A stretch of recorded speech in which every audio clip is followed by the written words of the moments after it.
आप सभी का मेरे स्टडी ब्लॉक 26 में बहुत बहुत स्वागत है। नहीं तो कैसे हैं आप सभी लोग। आशा करता हूं कि आप लोग अच्छे होंगे और मस्त होंगे। तो आप सभी का मेरे स्टडी न्यू ब्लॉग में बहुत बहुत स्वागत है। तो रोज़ की तरह जो डेली मैं करता हूं आज फिर करूंगा वही स्टार्ट। तो सबसे पहले मुझे कोचिंग में आने के बाद जो करना होता है चलिए करते हैं उसको, फिर स्टडी को करेंगे स्टार्ट। रोज़ की तरह हम सबसे पहले स्टडी टेबल को करते हैं क्लीन। तो आज भी वही कर रहे हैं हम। इस पर जो धूल जम गई है उसको हम कर लेंगे क्लीन सबसे पहले। तो बुक के ऊपर भी सब करते हैं क्लीन डेली, वैसे आज मैं फिर कर रहा हूँ। उसके बाद स्टार्ट करना होगा स्टडी को।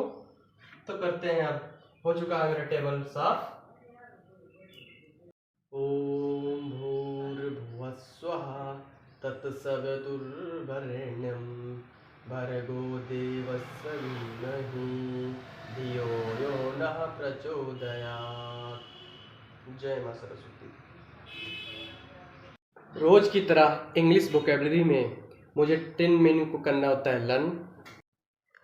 तो रोज़ की तरह सबसे पहले मैं इंग्लिश वोकेबलरी को रिवीजन करूँगा और रिवीजन करने के बाद उसके आगे के 10 नंबर मीनिंग तक याद करूँगा और याद करने के बाद उसको कॉपी में अच्छे से नोट डाउन करूँगा।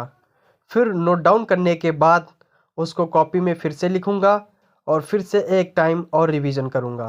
फिर जब कल मैं करूँगा रिवीजन तो फिर से उसी मीनिंग को करूँगा रिवीजन और उसके बाद आगे का करेंगे। तो आइए रिवीजन करने के बाद कॉपी में उसको लिखेंगे।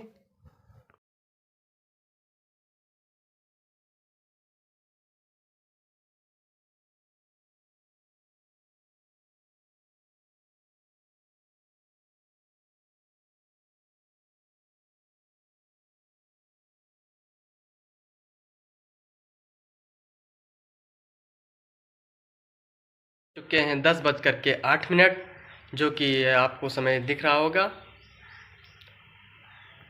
रोज की तरह इंग्लिश वोकेबलरी की क्लास को करने के बाद मुझे मैथ की क्लास को करना होता है। तो मैथ की क्लास में मुझे सबसे पहले रिवीजन करना होगा, जो कि मेरी कॉपी में लिखा हुआ है। सबसे पहले मैं उसको करूँगा रिवीजन। आपको मैं दिखा दूँ, ये इसको मैं डेली करता हूँ रिवीजन, तो आज भी मैं करूँगा इसको रिवीजन। तो करते हैं स्टार्ट। स्टार्ट करने पे हम शुरू करते हैं। 1/2 होता है 50%, 1/3 होता है 33 सही 1/3%, 1/4 होता है 25%, 1/5 होता है 20%, 1/6 होता है 16 सही 2/3%, 1/7 होता है 14 सही 2/7%, 1/8 होता है 12 सही 1/2%, 1/9 होता है 11 सही 1/9%, 1/10 होता है 10%, 1/11 होता है 9 सही 1/11%, 1/12 होता है 8 सही 1/3%, 1/13 होता है 7 सही 9/13%, 1/14 होता है 7 सही 1/7%, 1/15 होता है 6 सही 2/3%, फिर 1/16 होता है 6 सही 1/4%, 1/17 होता है 5 सही 15/17%, 1/18 होता है 5 सही 5/9%, फिर 1/19 होता है 5 सही 5/19%, 1/20 होता है 5%,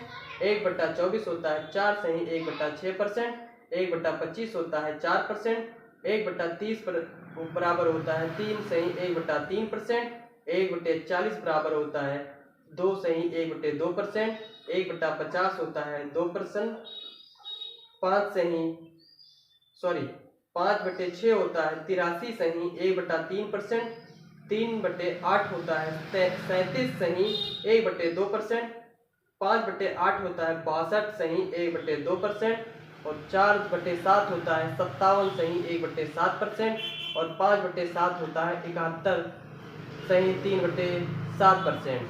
तो इस प्रकार से मैंने इसको कर लिया है रिवीजन डेली की तरह। तो यहाँ से लेकर के स्टार्टिंग से लेकर के एंडिंग तक मैंने इसको किया हूँ रिवीजन।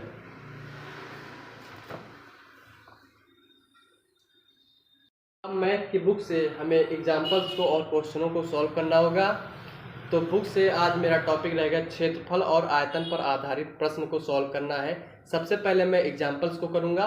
ये आप देख सकते हैं, ये है क्षेत्रफल और आयतन पर आधारित प्रश्न। सबसे पहले इसके एग्जाम्पल्स को सॉल्व करूँगा, फिर उधर क्वेश्चन दिए गए हैं उसके क्वेश्चनों को सॉल्व करूँगा।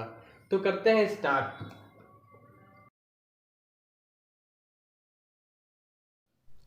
तो मैं मैथ की बुक से क्वेश्चनों को सॉल्व करना स्टार्ट कर दिया और उसके एग्जाम्पल्स के साथ साथ उसके क्वेश्चनों को भी सॉल्व किया।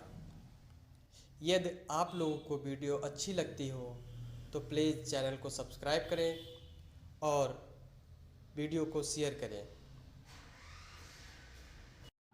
अब मुझे स्टार्ट करना है रीजनिंग की क्लास को। अभी तक मैंने रीजनिंग में नॉन वर्बल की क्लासेस को कर लिया था कंप्लीट, तो अब मुझे वर्बल रीजनिंग को करना है स्टार्ट, जो कि आज मेरा न्यू टॉपिक है वर्बल रीजनिंग का। उसके बाद मैं क्वेश्चन को सॉल्व करना स्टार्ट कर दिया और अच्छी तरीके से प्रत्येक क्वेश्चन को अच्छे ढंग से करने का प्रयास किया और सभी क्वेश्चनों को मैंने लगभग 20 क्वेश्चन को प्रैक्टिस किया और अच्छे से किया। टाइम हो चुका है 12:14। अब तो मुझे लग चुकी है भूख, तो मैं चल रहा हूँ घर। तो मैं आ चुका था घर, तो घर पे मेरे लिए आज था रोटी, दाल, चावल और सलाद। मेरा हो चुका था कोचिंग का समय और आ चुके थे बच्चे, तो मैं उसके बाद आ गया कोचिंग बच्चों को पढ़ाने के लिए। तो अब मुझे स्टार्ट करना है जनरल नॉलेज को। जनरल नॉलेज में मुझे आज पढ़ना है जियोग्राफी के पार्ट्स को, जो कि मेरा है स्थल मंडल। इस टॉपिक को मुझे आज पढ़ना है, तो करते हैं इसको स्टार्ट। जनरल नॉलेज के बुक से मुझे इस टॉपिक को पढ़ना था, तो मैंने उसको अच्छी तरीके से पढ़ना। अब मुझे स्टार्ट करना होगा पॉलिटिकल साइंस की बुक एनसीईआरटी को, जो कि क्लास 10th की है। आज मेरा चैप्टर है राजनीतिक दल, जो कि कल मैंने इसको पढ़ा था। उसके बाद मैंने उसका नोट्स भी कुछ कंप्लीट किया हूँ, तथा कुछ मेरा टॉपिक अभी बचा हुआ है बुक से, तो उसको पढ़ने के बाद मैं नोट्स को कंप्लीट रूप से कंप्लीट कर लूँगा। ये आप देख सकते हैं कि लेक्चर फर्स्ट का मैंने इसको कंप्लीट कर लिया हूँ। तो अब उसके आगे के टॉपिक को करते हैं स्टार्ट, जो कि बुक से पहले पढ़ेंगे, फिर उसके बाद लेक्चर से पढ़ेंगे। यदि मैं जो टॉपिक पढ़ रहा हूँ इससे रिलेटेड आप सभी के कोई भी डाउट्स हों तो प्लीज़ आप कमेंट्स बॉक्स में पूछें, मैं उसका जवाब अवश्य दूंगा और कोशिश करूंगा कि आपको अच्छी तरीके से समझ में भी आए। उसी प्रकार से मैं आपको अच्छे ढंग से आपको उत्तर देने का प्रयास करूंगा। मेरी कोशिश यही रहेगी। आपको वीडियो अच्छी लगे तो लाइक ज़रूर करें।